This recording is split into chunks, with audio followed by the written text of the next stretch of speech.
环球大战线深入世界最前线，全球各地的观众朋友，大家好，我是叶思敏。节目开始，我们先欢迎来宾钱立伟、孙大千孙委员。大家好。台大哲学系教授苑举正老师。思敏好，各位观众朋友，大家好。资深媒体人彭华干哥。思敏好，大家好。好，观众朋友，今天节目我们今天赶快来关心到的是北京现在针对经济来开战了。对日本的关系跟对南韩是完全不一样的，对日开始做断供哦，对南韩则是示好。现在中韩之间有一个共同的目标，就是共同抗日，并且呢，韩国的总统也承认了这个有关于一中的一个原则。那台湾有事成为清算线了吗？接下来我们要来看东北亚被迫选边站了吗？今天就这些议题会一起的来做关注。先来看到今天3个火线话题，我们会请来宾帮我们特别做解答的。北京现在是开刀日本了，拉拢南韩。我们来看到对日做了哪些事情？他现在针对军民两用的物资会做全面的断供，日本要为这个台湾有事论付出代价吗？高市早苗能不能撑得住在这样子军民两用物资全面断供的情况之下呢？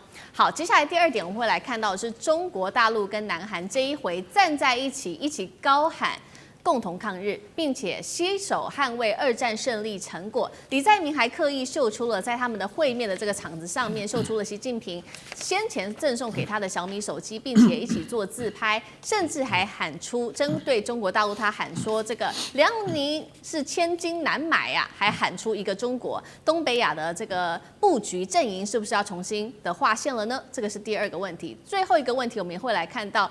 这一回，中国大陆对日本跟对南韩态度是完全不一样的。中国是在对外示警一个新规则吗？谁顺北京，谁才有活路？谁背着北京就没有好事吗？今天就这些议题，我们会来一起做关注。好，赶快来看到是这一场在经济上面对于日本的制裁，能不能真的打到日本的最痛处呢？能不能实现所谓的致命的经济斩首行动呢？因为大陆的商务部最新公布，即日起是立刻生效的，全面禁止对日本出口所有军民两用的物资。这些物资加起来其实是非常的多的那么主要就是报复这个日本首相高市早苗的台湾有事言论，要从源头来切断日本不管现在在无人机的发展或在高阶晶片上面掌握的这些关键的制造能力。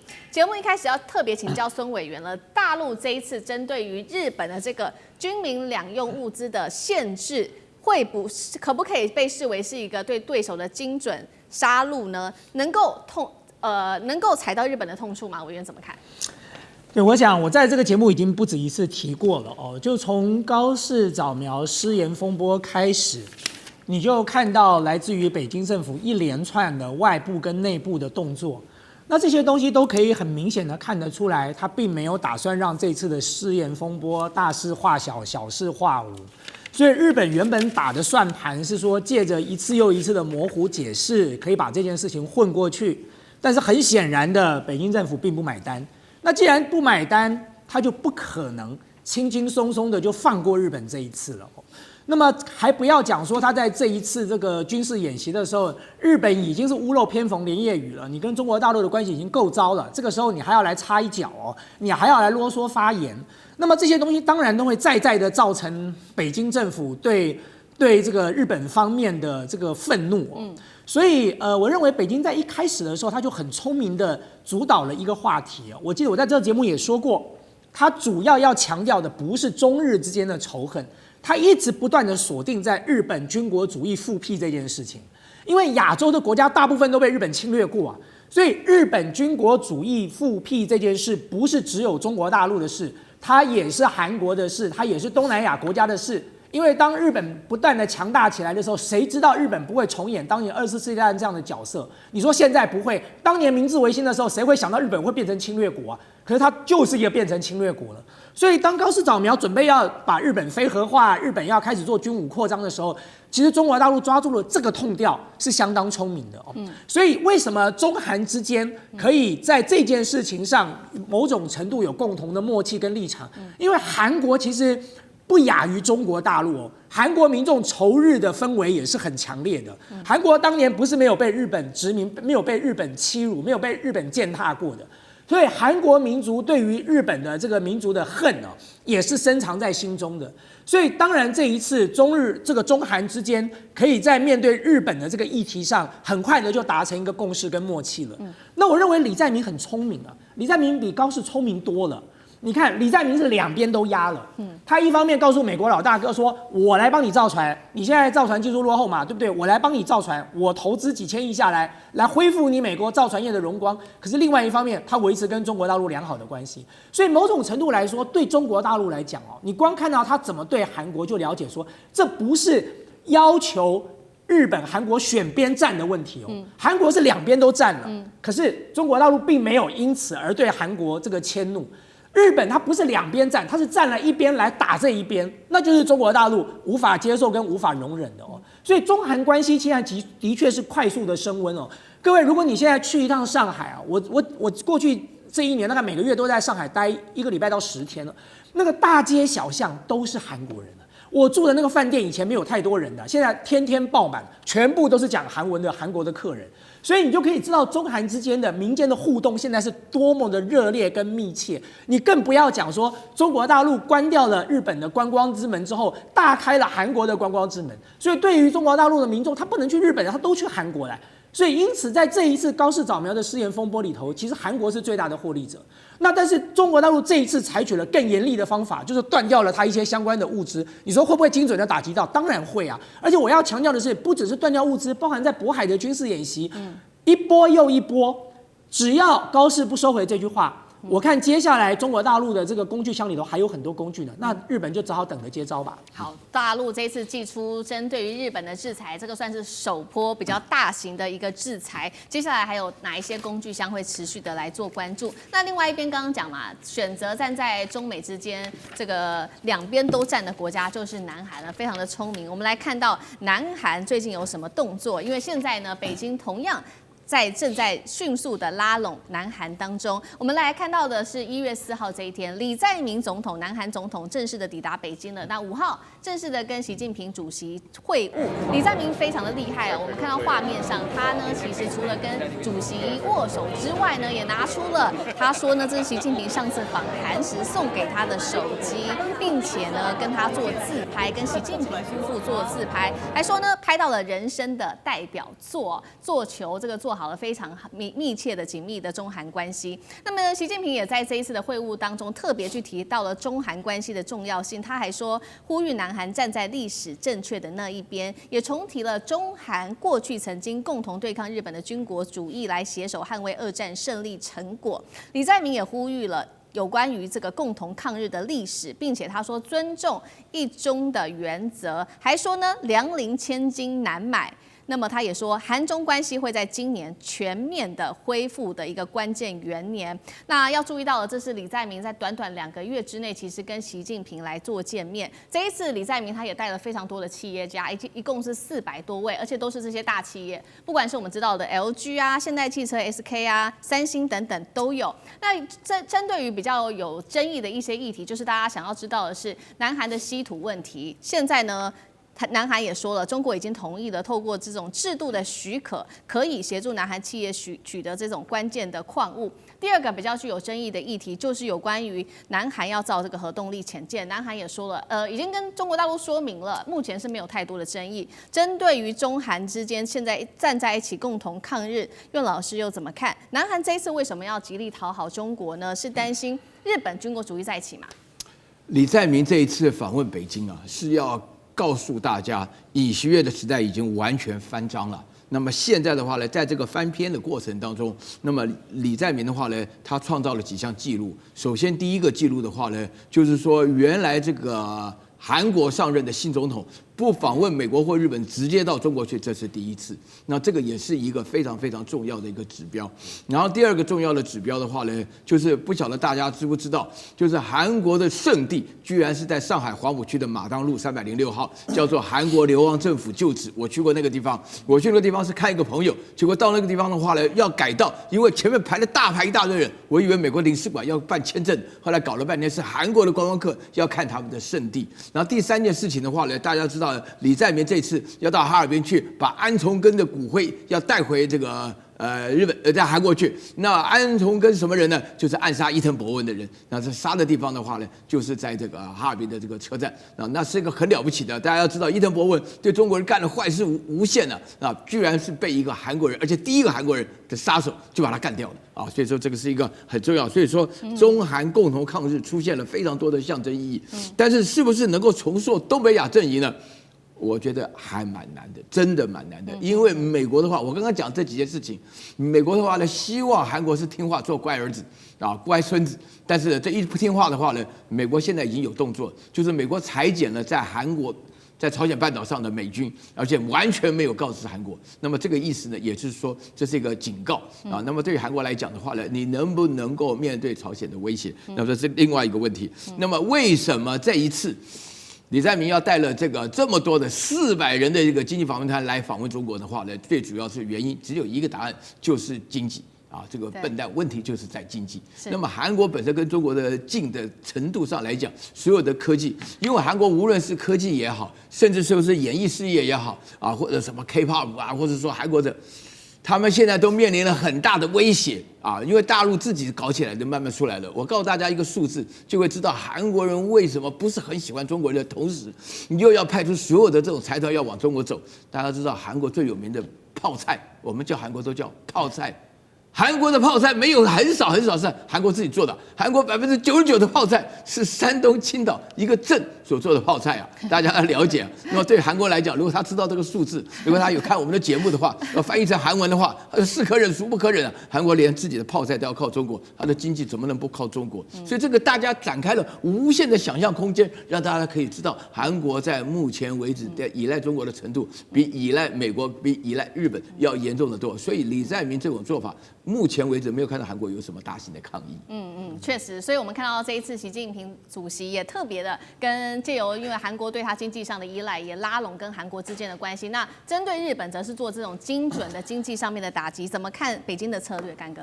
你看这一次你说是 SK 海力士，然后还有那个三星、现代都去了，这些大企业都去，都要随着那个李在明去。可是整个团有400人，我请问你一下，这么大的团来的时候，你不用先跟中方知会吗？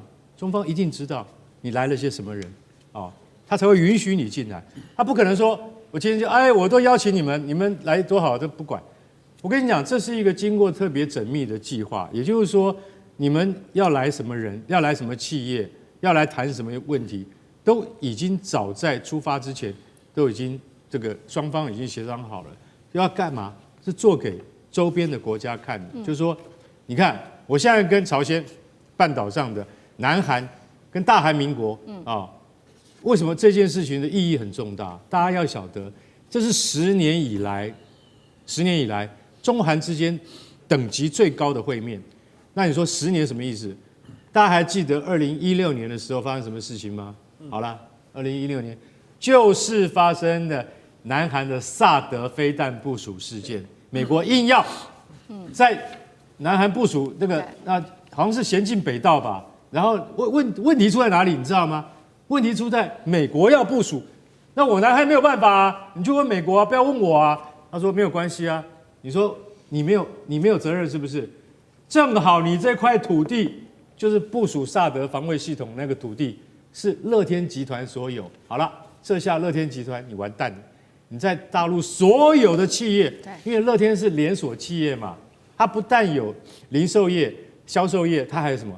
它还有娱乐业，所以它所有旗下的艺人，然后经纪团体都不能来韩国表演，就有点像这一次日本的表演的个人或团体都一样面临这样的问题。可是南韩靠这个吃饭你叫我通通不要来的话，我会完蛋乐天惨赔，结果后来全部撤出中国市场。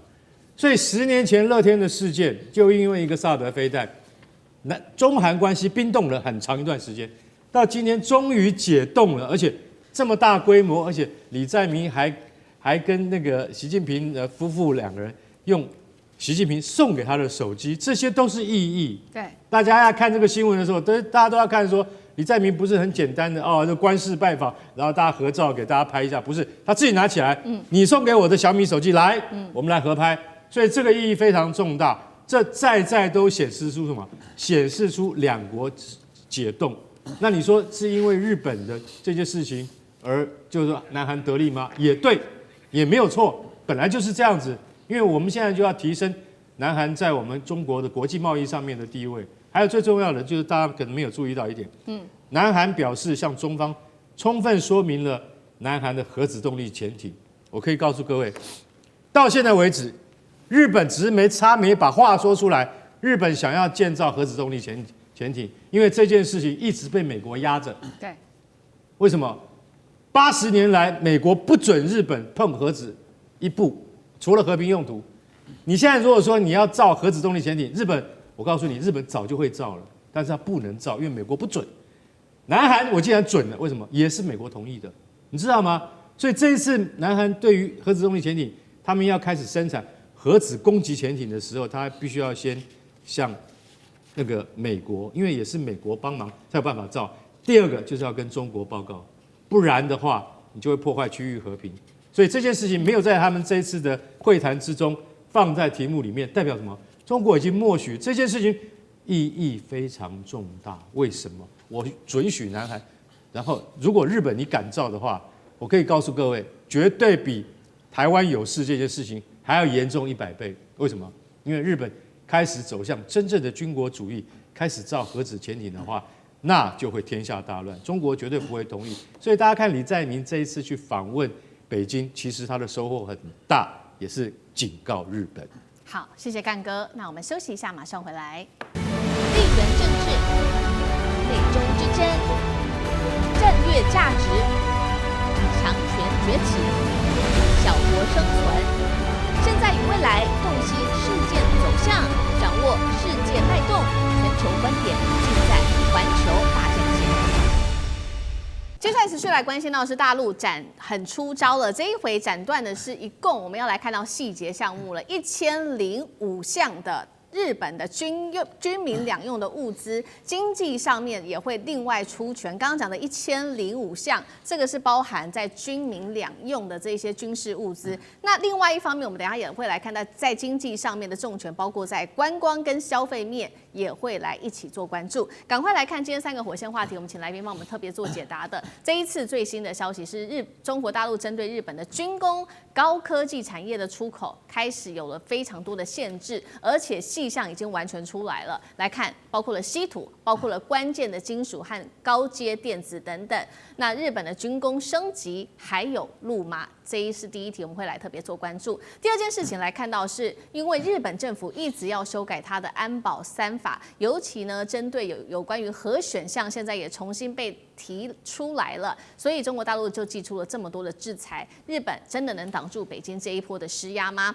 最后来看到，在包括了经贸上，也因为中国的这个制裁而导致日本的经贸降温，观光急冻。我们现在来看到是大陆的组合拳能够打到日本的7寸了吗？今天就这些议题会一起的来做关注。赶快来看到是今年的最新消息，2026年的第1号公告，加强对日本的军民两用的这些物资来做出口管制，有哪一些呢？赶快来实际看到细节。稀土还包括了加锗锑铟、高阶电子感测器跟雷射，还有呢，甚至到了航空的航太推进材料都在名单当中。还另外看到的还有核材料、化学制品跟微生物、导航、船舶等等的制品，这制裁的项目非常的多，等于直接掐住了日本军工跟高科技升级的血管。怎么看中国这次出手是针对于高市要修订安保3法，因为它踩到了这条红线吗？这一波会不会比当初2010年钓鱼岛事件停工稀土还要对日本来说更伤？委员怎么看？对，我想当然这次的出手，最重要的导火线还是因为这个高市的发言哦，介入了中国大陆所谓的内政的问题的红线嘛哦，他对台湾问题做出了过度的发言。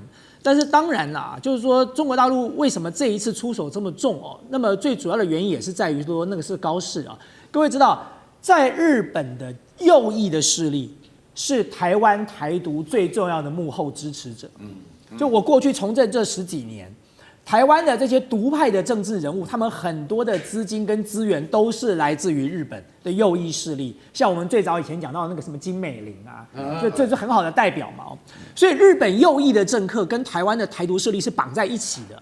但是过去日本右翼的这些政客还会遮掩一下，就是虽然他暗中支持，他表面上不会讲得这么大声，不会敲锣打鼓。但是现在显然从安倍开始，一直走到了高市哦，右翼势力现在把支持台独这件事情逐渐台面化了。不但是台面化哦，还有逐渐扩张跟渲染的这样的效果出现了，就好像今天台湾来了一个莫名其妙的日本的国会议员跑来这边抗中保台，你知道我看到那个国会议员，我都懒得记他的名字，我都快要笑死了，干你什么事啊？你跑来这里抗中保台，你拿我们台湾当你的舞台，然后来大肆的骂了北京政府一下，然后你就拍拍屁股就走了，那你跟裴洛西有什么两样？你跑来我们这边演戏，最后吃苦的是我们，被报复的又是我们。日本的现在的政治人物都在玩这一招，所以对北京政府来讲，他借着高市这件事情，他其实不是要打高市一巴掌而已，他是要狠狠的重打日本的右翼势力，要让他们知道说，你们必须要知所进退哦，你们不要以为这件事情上你们可以任意的踩红线，那你更不要提到日本准备要修安保这个三文件了，这就完全就是日本军国主义重新复辟了。我刚才讲过，谁知道今天的日本会不会变成24世纪大战的日本？你知道去年你看美国的时候，你会认为美国今天会变成加勒比海的海盗吗？谁会想到这件事？对，当时川普刚当选的时候，你会想到川普要派兵去抢格陵兰吗？你都没有想到吧？那你都没有想到了，那大家当然会想说，我现在把日本放宽了，谁知道日本会不会食髓知味？接下来24世纪的故事又重新上演了呢？所以其实对整个印太地区、对亚洲，为什么韩国会有这么强烈的感受？因为韩国也是深受其害啊，所以你很显然的看得出来，对日本对北京来说，他这次吃了秤砣铁了心了。你说这些东西会不会对他造成影响？当然会，稀土的影响就已经很大了。日本的汽车工业不需要稀土吗？那你还不要讲日本的这个军工产业要不要稀土了。所以他这次很精准的把军民两用限制了1005项，他特别强调军民两用，原因是什么？这他又师出有名的正当性了，因为他还是牢牢的绑住了军国主义这件事，就是只要跟你军国主义复辟有关的，我都把你卡住了。那么他的大旗就是在这个声讨日本的时候，他高举的这个大旗是对抗日本军国主义所以在这个大旗上，其实他是站在道德和政治的制高点上的那你说？全球现在进入了这个精密的分工时代，所以任何一个小的零件都可能卡住一个大的企业所以大家不要以为说有日本的科技这么发达，中国大陆能卡它什么？别傻了，日本很多的这个基本的零件都是来自于中国大陆的。你不要讲别人，你光讲安氏半导体事件就好了。安氏的半导体有多了不起吗？它是成熟制成晶片的。可是当欧洲的车企没有安氏半导体的晶片的时候，就不要造车了。所以这是同样的问题啊。就今天日本能不能够经得起中国大陆一波又一波的限制或者是封锁？我认为当然很困难。所以其实中国大陆这次目标很明显了，日本不屈服，他们不会收手了。对，好，所以我们刚委员帮我们特别提到了嘛，这个中国大陆对日本的制裁1005项，那特别委员也提到了，不管是稀土或者是零件，对于日本的冲击是非常大的，汽车啊、军用武器全部都需要用到这些东西。干哥又怎么看？这对日本来说是不可承受之痛吗？好，我跟你讲你来看看那个安保3法那个安保3法的内容是什么？第一个，增加防卫预算增加防卫预算其实很容易对不对？但是第二个，修改无核3原则。修改无核3原则是什么意思？也就是说，无核3原则就是不能够用在军事目的上，也不能够用在就是说相关的很可能是武器方面的研究。就反正它这本来就是他们日本宪法战后宪法的规定，但现在要修改。右翼势力极力在推，为什么？你知道吗？因为我们当然有很多的核能发电厂，对不对？在日本，可是我们始终没有对于核子能的另外的一项的应用。对，其实我说句实在话，有人讲委内瑞拉你就是没有核子弹，不然的话，我跟你讲，你就像当年古巴为什么后来没有被美军登上岸来？因为苏联那时候威胁，我就在这边放核弹，所以古巴当年美国没有上去制裁它成功，就是因为苏联本来要放核弹，后来双方都退一步，各退一步。那委内瑞拉这次因为就没有核弹，日本也一直在想这个问题：我哪一天我需要有核弹？核弹之前我需要有核子潜艇。我有核子潜艇之后，我国际地位完全不一样。但是因为它是被核弹就是说曾经这个摧毁过的国家，所以他们自己本身有那个认知，说我们不要碰核子武器。那现在高市早苗上来以后，完全想法不一样。他认为说我们应该要有，为什么？但是我们要有不是马上有，是循序渐进的啊。所以除了这个以外，还有取消武器出口限制啊。你的意思是说，日本武器也要开始要对，没错，就在这次AUKUS，就是那个美英澳啊三国联盟啊AUKUS那个联盟里面，现在就是说他们要说干脆你不要跟日本买潜舰了，我们来帮你造潜舰，还帮你造核子潜舰维吉尼亚级，澳洲就很开心啊，就被美国骗了，你知道为什么吗？因为AUKUS决定要帮澳洲造潜舰。从现在开始算，10年之内他都拿不到。但是日本如果他愿意提供新的那个大鲸级或苍龙级潜舰，他2年之内就拿得到。所以澳洲现在有点后悔，你知道吗？你要晓得说，日本他现在积极想要拓展他的国际的武器市场，他要尝试着跨出那一步。那这些东西你加起来看的话，你就会发现什么？日本一旦能够踏出这一步的话，他就回到军国。所以说大千讲的对啊，你怎么知道他接下来会变成什么样子？他会不会变成怪兽？你不知道他以前就是曾经是怪兽，他以前曾经怎么样欺负中国跟南韩、朝鲜，还有东南亚，他是一个什么样的怪兽？他怎么样被演变成那样？那就是因为国际联盟的绥靖主义造成他这样，造成希特勒变成那样的杀人魔。所以我跟你讲，日本的军国主义，你现在只是暂时被压抑着，右翼势力只是暂时抬不起头来，但他一旦翻身过来的时候，你会拉不住他，因为日本有这样的工业实力。现在日本的稀土50%控制在中国的手上，有我们知道的，除了稀土之外，还有钾、锗、锑这些重金属，这些都就是说老实讲，来源都在中国的手上。那日本从别的地方拿得到拿不到？拿得到，但是问题是它的成本会增加。你现在如果说真的已经确定了战略目标的话，日本就会从别的地方去拿这些东西。为什么？因为这些是无人机跟电子导航感测器这些高阶零件的这些设备。如果今天你在中国商务部它今天第1号就是限制这些东西的话，就是2026年的第1号，你就晓得说它的影响其实非常的大。我认为中国现在的做法是对的。为什么？我就是明白告诉你，日本，你不要去妄想去改变现在东亚的局势。如果你真的想要改变的话，我一定不是除了旅游，那是软制裁。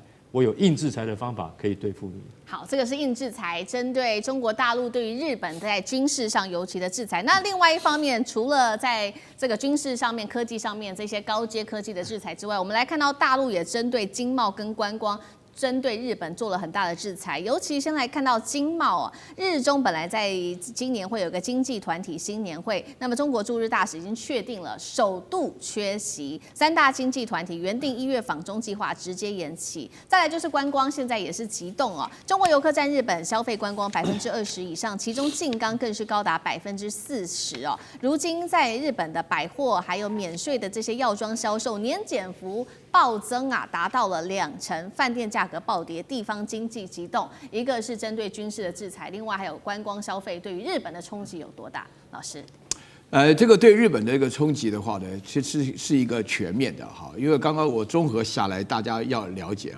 那么当然的话呢，这一次1005项当中呢，最重要的我把它戏称为光刻胶大战稀土了因为日本的话呢，仗势的这个工业的这个就是独断的一个产品是光刻胶了。那大陆现在的话呢，就是不是做好准备的话呢，也就不会发布这条消息。我不晓得大家记不记得上个礼拜的时候，日本还有一个消息，就是日本的话呢，他们所使用的稀土的话呢，依然有65%以上是从大陆进口。那个时候就很多人觉得奇怪，大陆怎么迟迟一直不肯出手？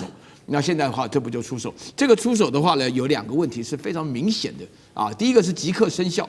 马上就生效，就说昨天1月6号宣布的今天是1月7号嘛，对不对？马上就开始生效了。所以说日本的话呢，他们那个太平洋司的话呢，这个司长的话呢，就外交部的叫做金井正章啊，就是前一阵子跟刘敬寿在一起，刘敬寿穿那个武士装，插了口罩那个金井正章啊，然后呢，他就马上提出严正的抗议。这个对日本来讲的话，日本的准备不足。然后另外的话呢，所有的军事的科技的话呢，有关军事方面的生产的话呢，他都全部要停止。然后再接下来，你刚刚有提到了观光的话呢，那么对大陆来讲的话呢，这个观光现象，其实严格来讲，大家如果注意这方面消息的话呢，日本在观光的这方面表现得非常强硬的啊，有很多的餐厅讲不招待中国人，甚至还有餐厅的话呢，中国人贵了60%啊，这些现象都发生，所以这个情况是越演越烈。所以大陆现在普通老百姓的话呢，也可以感觉到去日本玩是不受欢迎的，那就不要去了。所以在这种情况下的话，对日本来讲，但是日本整体来讲，关西地区遭遇的损失特别大啊，因为日本人喜欢去关西，就是金板神加奈良什么，日本人喜欢，就是日本人喜欢欢迎中国人在那边。因为我到这边以前，我跟那个神户大学有合作的时候，那神户那边的街头上的话呢，里面所有卖那个药妆店里面全部讲中文的啊，进来没问题，我给你介绍一下，都是这种情况。所以说，对这个目前为止的话呢，发展来比较严重。不过我要讲一个比较重要的消息啊，大家一直都很关心，就是说这个昨天公布讲说，高市早苗近期内对中国发言不逊所产生的一个结果，是构成了这一次1005项的这种军事以及民用上的产品的制裁。那大家就会想到问说，那会搞到什么时候？我告诉你，今天那个毛宁就说话了，日本要去军事化，日本不达到去军事化的目标，这个不会停的。啊，这个反正已经呼应了我们前面2位来宾所讲的内容，就是说日本一个战败国就没有资格拥有任何的军事化，不要说是自卫了啊，就是拥有任何的什么导弹啊什么，通通都不行啊。那这个情况的要求，这个标准讲起来的话，我觉得像以我这种这个热血分子的这种身份来讲，那差不多，日本如果去军事化的话，那么才可以停下来。啊，如果日本一旦不去军事化，那就要像俄罗斯教训乌克兰去军事化一样的展开特别军事行动啊，那我蛮期待的。好，谢谢老师。那我们休息一下，马上回来。地缘政治、美中之争、战略价值、强权崛起、小国生存，现在与未来洞悉事件走向，掌握世界脉动，全球观点尽在环球大战线。接下来我们特别关心到的是欧洲现在挑战美国跟俄罗斯吗？因为呢，它左边力挺乌克兰派兵，右边又保护着格陵兰，不让川普拿走。那另外一方面，我们来看到普丁则是打美气来试试看川普的反应。北约的危机升级了吗？今天就这些议题一起来做关心。这几天尤其我们要来特别看到的是欧洲35国的领袖呢，他们这一次在巴黎举行的这一场联盟峰会，这个是举行的志愿者联盟峰会。BBC 报道呢，我们来看到最新消息，英国首相施凯尔怎么说呢？他说，如果俄乌达成和平协议的话，英法呢会在乌克兰这边的各地建立军事中心。法国总统马克宏也说呢，会向乌克兰来部署数千名的士兵。那另外一方面呢，我们都知道，川普他一再的表达说他要拿下格陵兰的这个意图，现在欧洲国家其实也蛮紧张的，许多的国家，欧洲国家大国们现在也发布了联合声明。怎么说呢？我们来看到法国、英国、德国、意大利、波兰、西班牙说啊，丹麦主权是涵盖格陵兰的，丹麦是北约的一员，北极的安全是欧洲的首要任务，似乎就是要打脸川普总统。所以节目一开始特别来看到欧洲现在双线挑战美俄了，不管是针对乌克兰派兵的议题，或是针对于格陵兰的议题，这是要对抗美俄的超级强权吗？欧洲的底气来自哪里？委员怎么看？对，这分2个层面来谈这个问题哦。先看一下欧洲对俄罗斯啦，我是不了解欧洲的这些政治人物究竟是蠢还是坏，他们所做的这个宣誓根本上就是一个帮倒忙的事。俄罗斯最不希望看到的就是欧洲的部队摆在乌克兰。然后呢，你们这些国家呢，一个接着一个争先恐后的在宣誓说，我要在这里设一大堆军事基地，你不就是嫌俄乌战争打的这个希望要和谈，你们就是破这个局嘛？你们就希望他干脆打得天长地久就算了。我如果今天是俄罗斯，我怎么会买单呢？我就是不希望你北约东扩然后你欧洲这些国家一个接着一个在那里要派兵来，那根本就是踩到了这场战争和谈最重要的一条红线嘛。所以我实在无法理解，我就是欧洲这些国家究竟是要帮乌克兰还是害乌克兰了？现在显然看起来，他们这样的操作只能够让俄罗斯继续这个持续的把它打下去了，因为俄罗斯绝对不可能容许这个北约的部队摆在乌克兰的。如果今天欧洲这些领袖真的希望这场战争停下来，他应该做的这个承诺不是这个，他应该是要呼吁，比如说联合国派维和部队，或者是中国大陆啦，这个俄罗斯可以相信的国家派维和部队到那里去，那这勉强还说得通。就你们自己跑来那里去，大家来冲英雄，这就好像我刚才讲到的那个日本的250国会议员跑来台湾喊半天一样啊，就喊得好像很勇敢，喊得好像为台湾，现在你们喊的为了乌克兰，可是所有你们做的事情都是搬石头在砸乌克兰的脚，那你回过头来讲美国，我是觉得很妙的是你们还记得欧洲那个时候一直不断的在讲绥靖主义，绥靖主义，说我们不可以容许俄罗斯这样干，这就是绥靖主义。那现在美国已经变成加勒比海的海盗了，马上就要变成北极海的海盗喽。那么现在是怎么样？北海小英雄要上演了。那么欧洲要不要讲句话？你能够容许美国再继续这样干吗？这不就是绥靖主义吗？俄罗斯也不过就是侵略了一个乌克兰，美国搞完了一个委内瑞拉，接着搞哥伦比亚，马上就要去搞丹麦了。这欧洲怎么都不讲话呢？所以我常常讲，欧洲的这些政治领导人都是一群懦弱的侏儒，他们习惯了当美国的奴仆了。你看看冯德莱恩讲过什么重话？你看看那个北约秘书长吕特说了什么？这两个家伙，你们现在不应该出来批美国吗？你们当时怎么骂俄罗斯的？你们现在就应该骂美国。美国马上就要打到你们格陵兰来了。我实在是很妙，我很想知道说，那北约要不要援引北约内部的条款呢？一国有难，大家共同出手呢？这个时候北约要不要表个态？所以我认为欧洲的这群家伙在乌克兰的问题上是搬石头，每天在砸乌克兰的头，然后呢，在这个格陵兰的问题上呢，又是一群懦弱无能的小弟，只能够稍微小声的喊两句但是绝对不敢点名川普，也绝对不敢点名美国。你光看看冯德莱恩跟看看这个吕特这两个奴才的样子就知道了。对，好，针对于尤其是乌俄战争这件事情，其实现在欧洲也出现了不同的声音。除了刚刚我们特别帮观众朋友看到的英法两国是说要在乌克兰这边呢建立军事中心，但是也有一些国家它是不愿意的。现在整个欧洲内部呈现两个完全不一样的声音。来看到，尤其是意大利。画面上看到，意大利总理呢，他直接表态了，我们不会派兵的进驻乌克兰。德国总理梅尔茨他也在推脱，他说，不管是派兵的规模或者是类型，其实都是需要我们政府做更多的讨论的。那也许我们可能会派兵呢进驻在临近乌克兰的北约国家边境，有一种象征性的声援。好，这个是比较模糊一点。那不派兵的国家还有捷克、波兰跟这个拉脱维亚。那最挺俄的匈牙利到现在也还没有表态。现在我们可以看到，欧洲国家简直就是出现了两派的一个分裂。普丁会不会趁这种态势来做一个急迫呢？那另外是一些国家是不是担心普丁会把他们视为下一个目标，所以也悄悄的晋升了？苑老师怎么看？我想起来在 KTV 唱了有一首歌的一部分的歌词叫“一生爱错放你的手”。我是留欧的，在那边住了10几年了。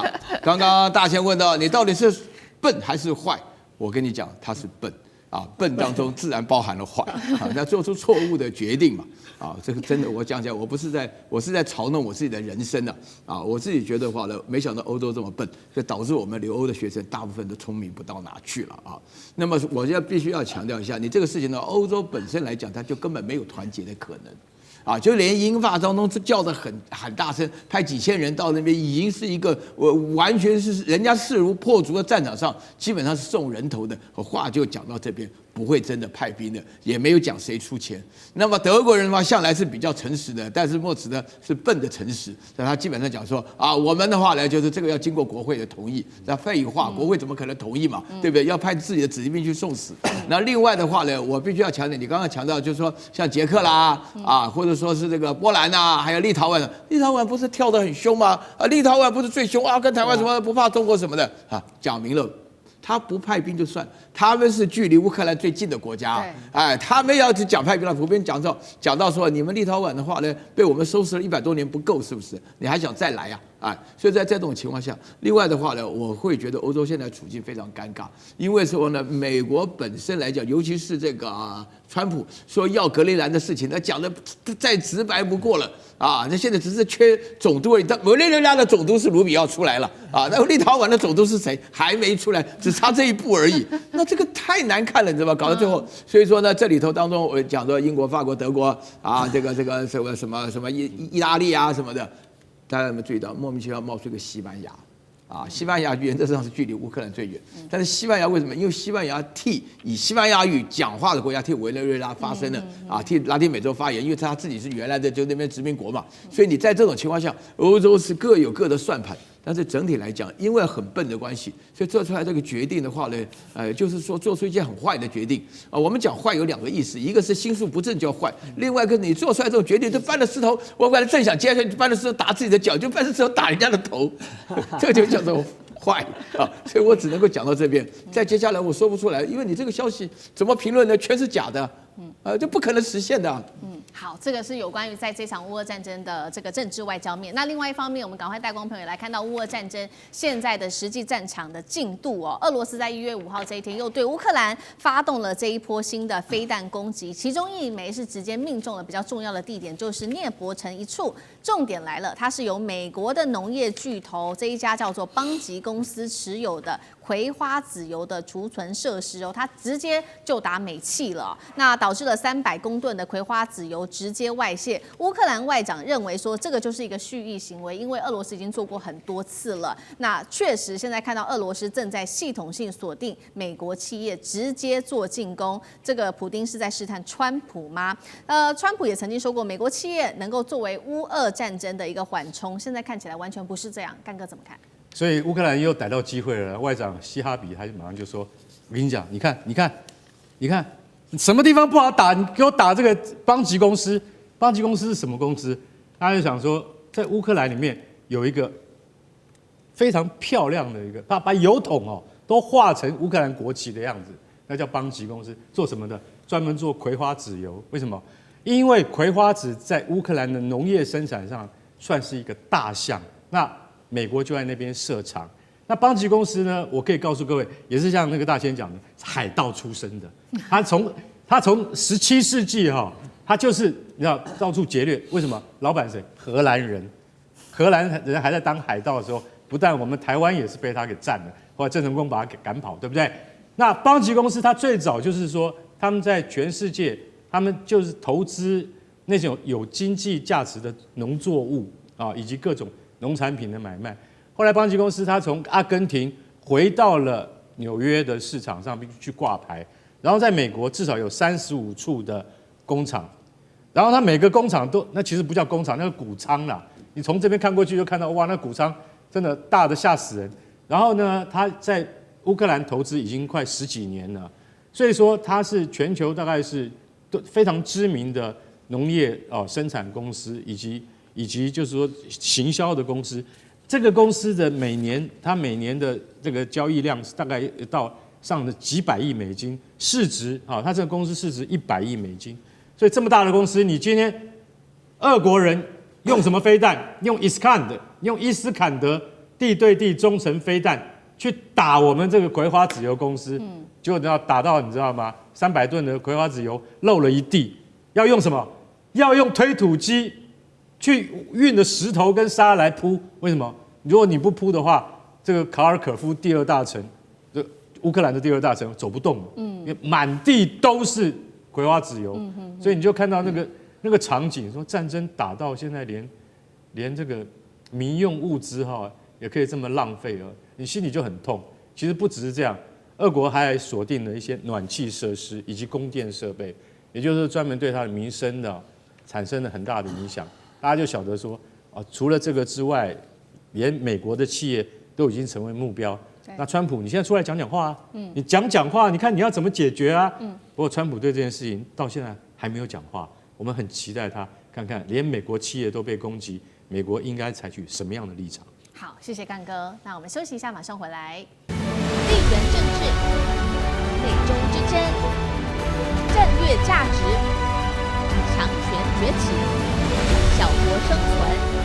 现在与未来洞悉事件走向，掌握世界脉动，全球观点尽在环球大战线。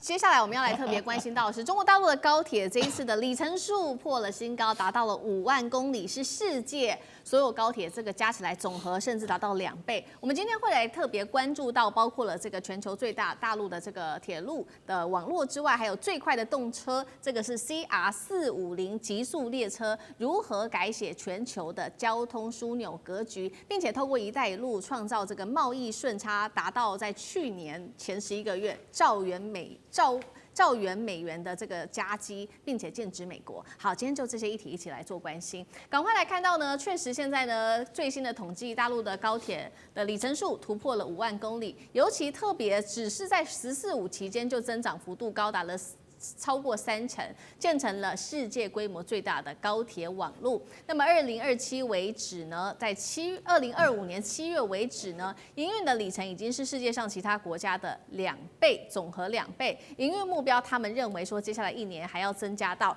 6万公里，做得到吗？苑老师怎么看？大陆的高铁是一张了不起的名片。我跟你讲，我最近跨年的时候，从成都到重庆。我1989年的时候，成都跟重庆我都有亲戚啊。那个时候我住在成都，我重庆的亲戚要来看我的时候，跟我讲晚上8点钟上车，早上天不亮6点钟到啊，就整整的话几乎坐了10个钟头，从那个重庆搭那个绿皮车一路晃到成都来找我，然后再搭车来的话呢，整整搞了12个钟头。这个交通当中的话呢，我上个礼拜从成都到重庆啊，就是到重庆的沙坪坝，原来我家人就住沙坪坝，1个小时零2分钟。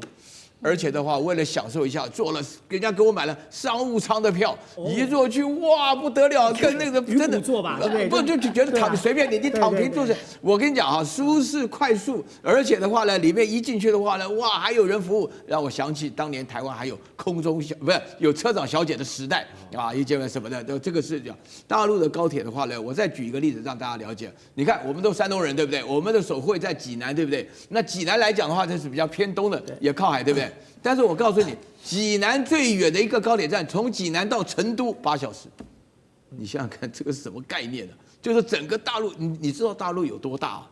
大陆有多大？我们在台湾坐的高铁，动不动就停下来，10分钟就停下来，那个高铁都成了中铁了。在大陆的话呢，哇，我从成都到重庆，它基本上是完全没停的，一上去一坐好啊，到了。就这样1个小时，原来12个钟头，现在变1个小时。所以说大家要了解。另外我要讲一件事情啊，事实上这边提得非常清楚，大陆的高铁只有5%的赚钱，大概就是从北京到上海这一段，就是5个小时到的已经是很不得了。现在从北京到上海能够不坐飞机都没有人坐飞机，这个高铁又安全又方便。但是有一个问题，就是你要了解这个制度。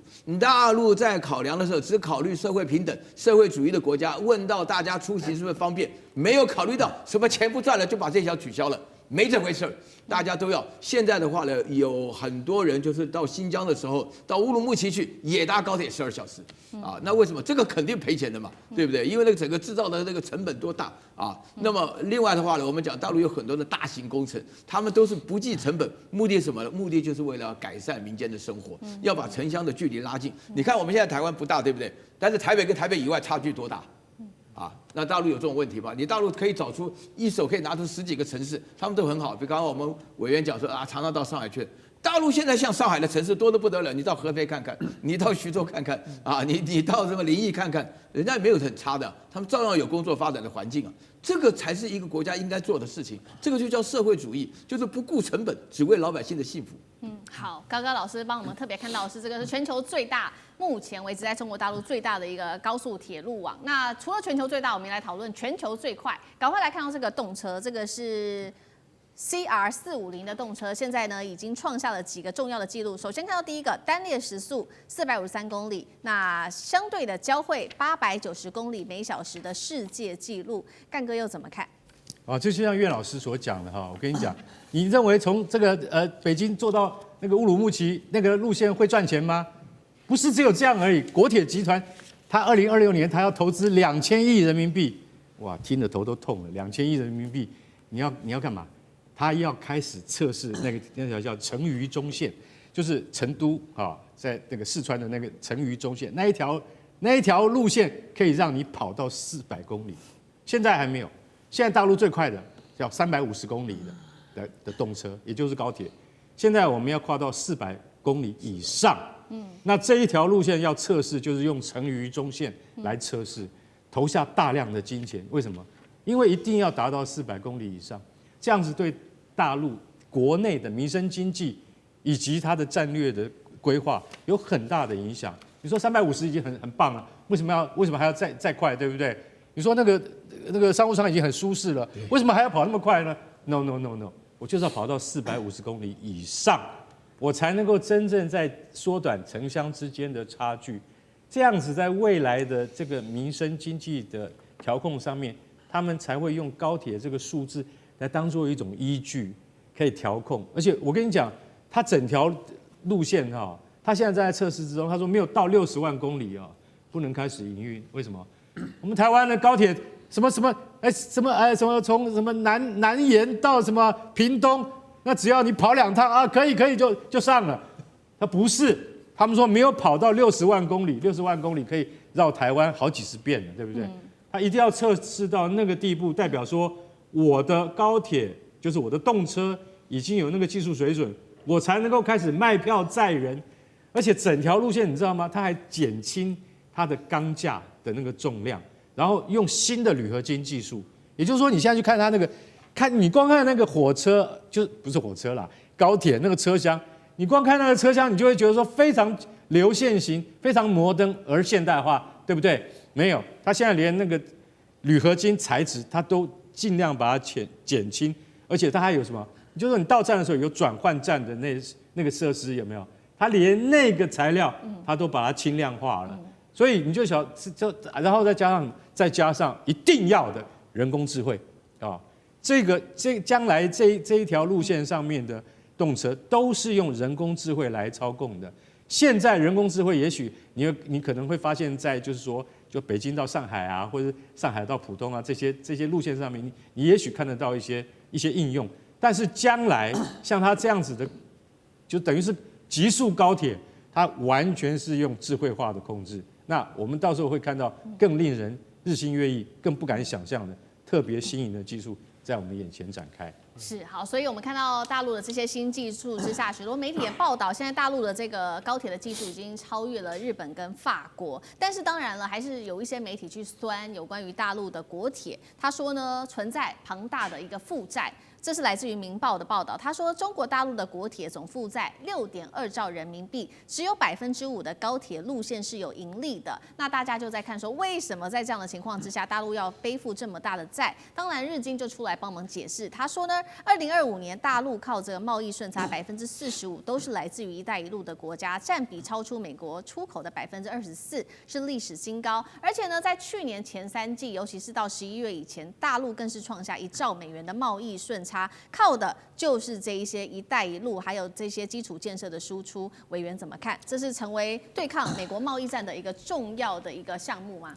这当然是啊，这牵涉到很多的问题啊。我们先讲对内啦，对中国大陆来讲，它的运营高铁根本就不是为了获利啊，它的运营高铁是为了要解决刚才苑老师、刚才干哥都提到的民生的问题，解决民众最基本的需求、交通需求问题。更重要的一点是，因为高铁让中国大陆可以做到乡村城市化，这才是关键问题。各位知道，对中国大陆来讲，如何扩大内需，如何拉高收入，如何推动这个乡村地区的发展，让他们能够更现代化，这是关系到中国大陆接下来的经济动能啊。就如果越来越多的乡村能够城市化，那么它当然消费的能力就会变强，然后接下来这个土地的价格会变高，然后接下来更多的企业会入驻。那么对中国大陆来说，这才是真正最重要的经济推手。所以高铁就是这样的一个工作。否则大家想想，我们不要讲中国大陆，就讲台湾好了。你看看台湾为什么每一个这个县市都要争取高铁设站？那我高铁设3站不就好了吗？就台北、台中、高雄就好了。为什么每个地方都要？因为你只要有高铁的地方，你就可以带动区域的发展了。这是蛋黄跟蛋白的概念了。交通是促进地方发展最重要的关键因素。这个我相信一般的观众都有这个概念吧？你买一个房子，你不会买一个交通不便利的地方啊。对台北市来讲，哪里有捷运，哪里的房价就涨啊；哪里没有捷运，你要房子卖贵一点都不容易呢。所以对中国大陆来讲，对内它达到了乡村城市化，它带动了整个中国大陆内陆的大规模的发展。那对外，它的一带一路最重要的一个目的，除了推动对外的贸易之外，更重要的是它突破了过去马六甲海峡这样咽喉的限制。北京政府不止一次的提到过，马六甲海峡就是中国大陆甚至整个这个西太平洋这些国家最重要的贸易的咽喉，因为所有的物资都要经过马六甲海峡，否则大家干什么要去抢南海的主权呢？不就是因为马六甲海峡吗？